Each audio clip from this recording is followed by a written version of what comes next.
Наступает сезон морсов, потому что Данюха держался в классе, все почти попереболели, и вот до Данюхи дошла очередь. Стал резко кашлять сегодня, вернее, вчера начал кашлять, а сегодня уже болит горло. Вот пьем морсы, пока никаких антибиотиков, а завтра уже будет видно. Завтра пойдем до подруги доктора Анны Сергеевны.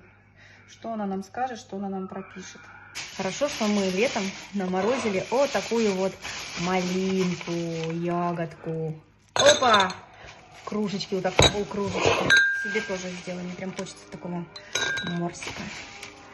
О.